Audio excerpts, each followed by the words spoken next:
Hello friends, আবারও একটা breakfast recipe নিয়ে চলে এলাম। আজকে আমি তোমাদের সাথে শেয়ার করব সেমাইয়ের প্যানকেক, যেটা সেমাই, সুজি, দই এবং প্রচুর ভেজিটেবল দিয়ে তৈরি করা হয়েছে। একটা হেলদি ব্রেকফাস্ট রেসিপি। এটা সকালে বাচ্চাদের টিফিনে বা বড়রা সবাই কিন্তু সেমাইয়ের এই প্যানকেকটা খেতে পারবে। হাতে সময় কম থাকলে একদিন ঝটপট এই রেসিপিটা ট্রাই করে দেখতে পারো। এই সব রেসিপিগুলো আমার চ্যানেলে আপলোড করা রয়েছে, তার লিংক নিচের ডেসক্রিপশনে দিয়ে দিয়েছি। যারা আমার চ্যানেলকে সাবস্ক্রাইব করেছে অসংখ্য ধন্যবাদ, আর যারা এখনও করনি তারা প্লিজ সাবস্ক্রাইব করে আমার বন্ধু হয়ে যাওয়ার অনুরোধ রইল। Let's start this recipe easy cooking with me. প্রথমে দেখো, একখানে এক বাটি মতো আমি সেমাই নিয়ে নিয়েছি। এবারে এক বাটি সুজি নিয়েছি। সুজিটা কিন্তু এখানে যে কোনো ধরনের মোটা দানা, সরু দানা সুজি হলে হবে। হাফ বাটি দই আমি ভালো করে ফেটিয়ে নিয়েছি। আর নিয়েছি একটু কাঁচা লঙ্কা কুচি, একটু গাজর, ক্যাপসিকাম আর পেঁয়াজ কুচি। এছাড়া আর কি লাগবে করতে করতে বলে দিচ্ছি।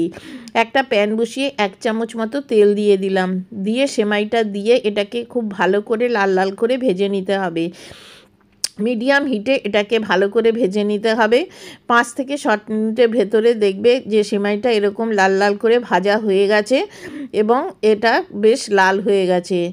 এবারে এইটাকে থেকে আমি 3 থেকে 4 চামচ মতো একটা বাটিতে তুলে নিচ্ছি।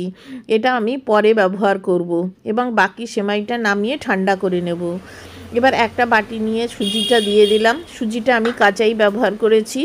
আর এখানে যে দইটা ফেটিয়ে রেখেছিলাম হাফ কাপ মতো, সেইটা দিয়ে দিলাম।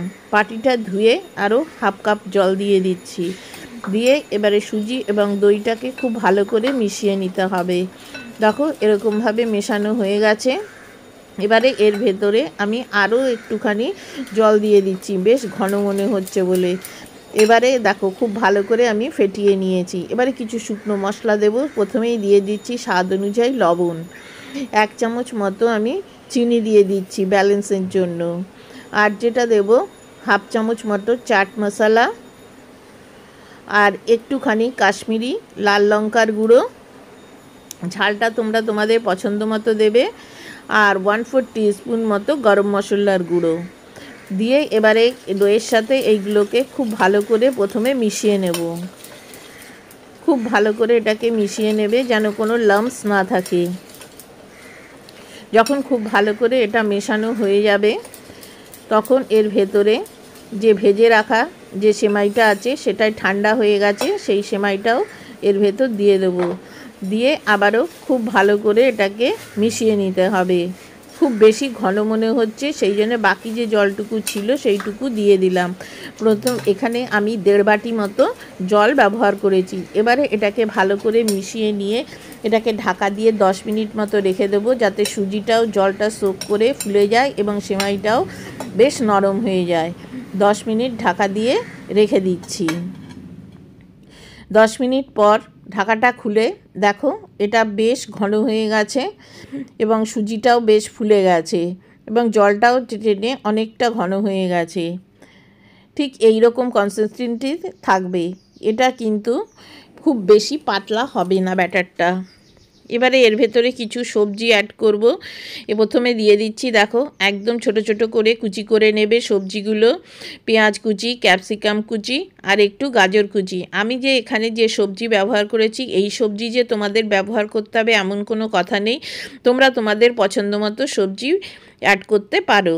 এবারে 2টো কাঁচা লঙ্কা কুচি দিয়ে দিলাম আর 2 চামচ মতো ধনেপাতা কুচি। তোমরা যদি আজকে আমাকে প্রথম দেখো তাহলে আমার চ্যানেলকে অবশ্যই সাবস্ক্রাইব করে নিও। আর এখানে একটুখানি মটরশুঁটি যেটা ফ্রোজেন আছে সেইটা হাত দিয়ে একটুখানি ক্র্যাশ করে নিয়ে এর ভেতর দিয়ে দিলাম। দিয়ে এবারে এই সবগুলো খুব ভালো করে মেশাতে হবে। বাচ্চারা কিন্তু সবজি খেতে একদম পছন্দ করে না, সেই জন্যে এইরকমভাবে মিশিয়ে একটা প্যানকেক বানিয়ে দিলে বাচ্চারাও কিন্তু টমেটো সসের সাথে মজা করে খেয়ে নেবে আর বুঝতেও পারবে না তারা কতটা পরিমাণে ভেজিটেবল খেয়ে নিল। সবগুলো ভালো করে এরকমভাবে মিশিয়ে নেবে। দেখো এরকমভাবে আমি মিশিয়ে নিয়েছি। ব্যাটারটা কিন্তু যেরকম দেখতে পাচ্ছ ঠিক এরকম হবে, খুব বেশি কিন্তু পাতলা হবে না। ব্যাস হয়ে গেছে মেশানো। এবারে এটাকে একটু সরিয়ে দিলাম। দিয়ে একটু হাতা দিয়ে এটাকে ভালো করে মিশিয়ে নিচ্ছি। এবারে এর ভেতরে প্রথমে দেখো এখানে আমি একটা ইনোর প্যাকেট নিয়ে নিয়েছি, পুরো প্যাকেটটাই দিয়ে দিলাম। আর ইনোটাকে অ্যাক্টিভ করার জন্য 2-3 চামচ মতো জল দিয়ে দিচ্ছি। দিয়ে এবারে ইনোটাকে খুব ভালো করে ব্যাটারের সাথে মিশিয়ে নিতে হবে। এবারে কিন্তু এইটা মিশিয়ে নিয়ে আর বেশিক্ষণ রাখা যাবে না, এবার সাথে সাথেই প্যানকেকগুলো বানাতে হবে। দেখো মিশিয়ে নিয়েছি এবং ব্যাটারটাও একটুখানি ফ্লাফি হয়ে গেছে, দেখেই বুঝতে পারছো। দেখো এবার একটা প্যান বসিয়ে দিয়ে এখানে 2-3 ফোঁটা মতো আমি একটু সাদা তেল দিয়েছি, দিয়ে এরকমভাবে চারিদিকে ছড়িয়ে দেবে। দিয়ে যে সেমাইটা আমি তুলে রেখেছিলাম সেই সেমাইটা এরকমভাবে প্রথমে একটু ছড়িয়ে দিচ্ছি, এটা দেখার সৌন্দর্যের জন্য। এবারে এক হাতা করে নিয়ে ঠিক এরকমভাবে চেপে চেপে এরকমভাবে একটু ছড়িয়ে দেবে। এটা কিন্তু খুব মোটা হবে না, একটু পাতলা থাকবে। এবার একটা স্প্যাটুলা দিয়ে এটাকে সুন্দর করে একটু গোল করে নেবে। দেখো ঠিক এরকমভাবে গোল করে নিচ্ছি। নিয়ে এবার এটাকে ঢাকা দিয়ে 2 থেকে 3 মিনিট হতে দেবে, যতক্ষণ না উপরটা একটু ড্রাই হয়ে আসে। 2-3 মিনিট ঢাকা দিয়ে দিলাম। 2-3 মিনিট ঢাকা দেওয়ার পর দেখো ঢাকাটা খুলে উপরটা কিন্তু একটু ড্রাই হয়ে গেছে। 2-3 ফোঁটা তেল এরকমভাবে দিয়ে ঠিক সাবধানে এটাকে এরকমভাবে ছাড়িয়ে দিয়ে এটাকে এরকমভাবে উল্টে দিয়ে অপর পিঠটাও কিন্তু 2 থেকে 3 মিনিট হতে দেবে। দুপুর পিঠটা 2 থেকে 3 মিনিট ঢাকা দিয়ে রান্না করে নেবে। রান্না করে 2 পিঠটাই কিন্তু হয়ে গেছে। দেখো কত সুন্দর দেখতে একটা প্যানকেক তৈরি হয়ে গেল, সেমাইয়ের প্যানকেক। এবার এটা একটা প্লেটে এরকম তুলে নাও। এইভাবেই আমি সবগুলো বানিয়ে নিয়েছি। আমি যে ব্যাটারটা নিয়েছিলাম সেই ব্যাটারটা থেকে 5 থেকে 6টা এরকম সাইজের প্যানকেক তৈরি হবে। দেখো ঠিক এরকমভাবে ওপরে দিয়ে আবার এরকমভাবে এটাকে উল্টে নেবে। তাহলে বন্ধুরা দেখলে তো কত ঝটপট এবং কম সময়ের ভেতরে এইরকম একটা ব্রেকফাস্ট তোমরা বানিয়ে ফেলতে পারবে। এবারে এইগুলোকে টমেটো সসের সাথে পরিবেশন করো। আজকের এই রেসিপিটা যদি তোমাদের ভালো লেগে থাকে তাহলে অবশ্যই লাইক, কমেন্ট ও শেয়ার করার অনুরোধ রইল। আর সাবস্ক্রাইব করে বন্ধু হয়ে যাওয়ার অনুরোধ রইল।